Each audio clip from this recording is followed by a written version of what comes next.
defense of Shanghai against the Japanese during the early stages of the Second Sino-Japanese War was crucial for the Chinese war effort. Over 3 months of brutal warfare in Shanghai, described as Stalingrad on the Yangtze, would see a conclusion similar to the ancient Battle of Thermopylae, as a single battalion of 452 Chinese of the National Revolutionary Army would face 20,000 soldiers of the Imperial Japanese Army from October 26 to November 1, 1937, to defend a single warehouse. In this video, we will talk about the defense of the Sihang Warehouse, also known as the 800 Heroes. And if you want to command a World War II army, the sponsor of this video, Call of War, is a great choice. Call of War is a free-to-play real-time cross-platform strategy game played by millions of users worldwide with historically accurate army units that move in real time on historical maps, a huge tech tree with over 120 different units, battles with up to 100 human players, complex economy and trade. The game starts in a historically accurate World War II setting and allows you to rewrite history in any way. Choose your country, join the war, and fight other players in real time. Tank rush your opponents, establish air superiority, flood enemy territory with battalions of infantry, bombard coastal cities with mighty naval fleets, or dominate with secret weapons such as nuclear bombers and V2 rockets. You can play with the same account on PC or mobile. Support our channel by downloading Call of War via the link in the description and receive an exclusive gift, 13,000 gold and 1 month of premium subscription for free. Hurry, it's only available for 30 days for those who sign up through the link in the description. We created a special game for our viewers. Details will be shared at the end of the video. What began as sporadic skirmishing escalated into a full-scale battle during the Marco Polo Bridge incident on July 7, 1937. The Empire of Japan used the incident as a pretext to invade China, beginning the Second Sino-Japanese War. Beijing and the port city of Tianjin quickly fell to the IJA by August 1937. Generalissimo Chiang Kai-shek needed to give his nation a fighting chance against the Empire of Japan. He reorganized the absolute cream of the crop of his forces, over 300,000 soldiers, into 20 newly formed divisions. Of these, 80,000 were German-trained divisions composed of the elite units of Chiang Kai-shek's Central Army. He sent them all to Shanghai, aiming to stall the Japanese advance and to give the Chinese government time to move vital industries to the interior. Shanghai was chosen because of the large number of Western foreign residents within the Shanghai International Settlement. Chiang Kai-shek hoped that showcasing to the Western world the plight of China would force them to finally intervene. By the end of October 1937, Japan's superior firepower, combat effectiveness, and overwhelming air superiority had brought the Chinese of the National Revolutionary Army (NRA) to the brink of defeat within Shanghai. On October 26th, Chiang Kai-shek ordered the withdrawal of all forces in the Shanghai area, but would leave a single battalion of the 524th Regiment of the elite 88th Division behind to buy them time and canvass international support. Lieutenant Colonel Xie Jinyuan, a new commander in the 88th Division, volunteered to lead the battalion and defend the Sihang Warehouse, which the Japanese had to take to cross the river. The Sihang Warehouse was a 6-story concrete building situated in Jiabei District, just north of the Suzhou Creek, at the northwestern edge of the New Lissa Bridge. The warehouse was built jointly by 4 banks, hence the name Sihang, which means 4 banks. On the other side of the Suzhou Creek laid the Shanghai International Settlement, a neutral territory where Western foreigners resided. The fighting would take place literally just across the creek, meaning the Western viewers were forced to watch up close the heroic last stand China would make in Shanghai. The 1st Battalion originally had 800 men, but casualties suffered over the course of the Battle of Shanghai reduced their strength prior to the defense of Sihang Warehouse to only 452 men. Each soldier was equipped with a Hanyang 88 or Chiang Kai-shek rifle, an 8mm Mauser, grenades, a German M1935 Stahlhelm, gas mask with some Czech ZB VX-26 light machine guns and 4 Type 24 Maxim guns. They would be facing the 3rd IJA Division, commanded by General Iwane Matsui. Xie Jinwan consolidated his battalion's defences inside the Sihang Warehouse, believing it would also give his men the best chance of holding out for the maximum amount of time. He also correctly judged that the IJA would not be able to use their heaviest artillery, aerial bombing, gas attacks or naval guns, in fear of accidentally hitting the international settlement. This was 1937, and the Empire of Japan was not risking an open war with the Western nations yet. On October 27th, various companies of the battalion reached the Sihang Warehouse. These men essentially volunteered for a suicide mission, and are later noted by Chiang Kai-shek to have exemplary soldierly conduct. The 1st Battalion commander was Army Major Yang Rei-fu, and their forces consisted of the 1st, 2nd and 3rd Companies and Machine Gun Company for a total of 452 men. Because of the 2 months of intense fighting in Shanghai, many of the German-trained elite troops were killed or wounded, leaving the majority of reinforcements that made up the 1st Battalion at Sihang to be garrison troops from the surrounding provinces. Many of these men were from the 5th Regiment of the Hubei Province Garrison, and thus many were also green recruits. On October 27th, news began to circulate throughout Shanghai that there were still Chinese forces resisting the Japanese in Jiabei District at the Sihang Warehouse.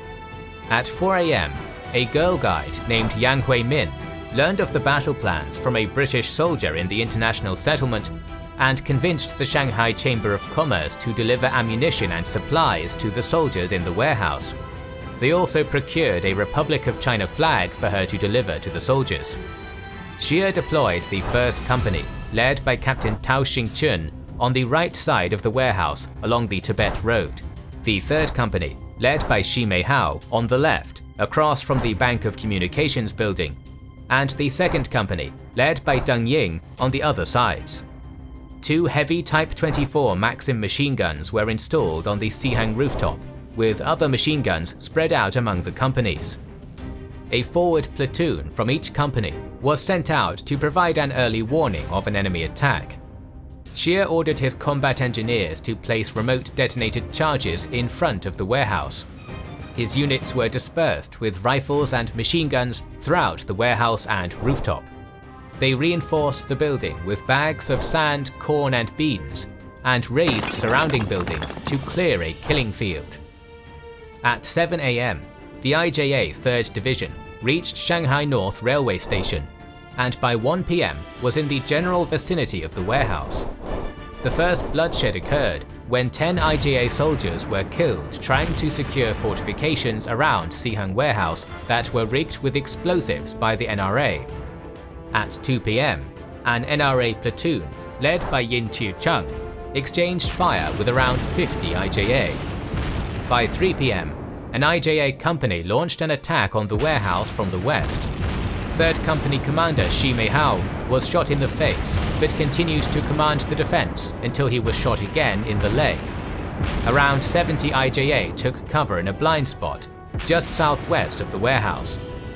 The NRA, in response, climbed to the rooftop and threw grenades at the IJA, killing 7 and wounding 20. The initial IJA assault was a failure, and in response, they set fire to the northwest section of the warehouse where fuel and lumber were stored. By 5 PM, the fire was put out, as the IJA were busy looting the Jiabei area. At 9 PM, Battalion Commander Yang Rei-fu decided that there would be no more IJA attacks for that day, and ordered the NRA to repair fortifications and eat their meals. No one slept that night. The NRA had 2 dead and 4 wounded, while the IJA had 17 dead and 20 wounded. At 7 AM on October 28th, Japanese bombers began to circle the warehouse, but did not drop any bombs for fear of hitting the international settlement. There was a sea of rising sun flags surrounding the rooftops of buildings around the Sihang Warehouse to intimidate the NRA, letting them know that they were surrounded. At 8 AM, Xie gave the defenders a speech and noticed an IJA squad advancing along the Suzhou Creek. According to Yang Reifu's memoirs, Xie picked up a rifle and killed one of the IJA soldiers over a kilometer away, halting the squad's advance. At 3 PM, the IJA launched a major attack on the west side of the warehouse, occupying the Bank of Communications building. They used a cannon on the north side of the warehouse, causing minor damage. The IJA did manage to cut the electricity and water supply to the warehouse.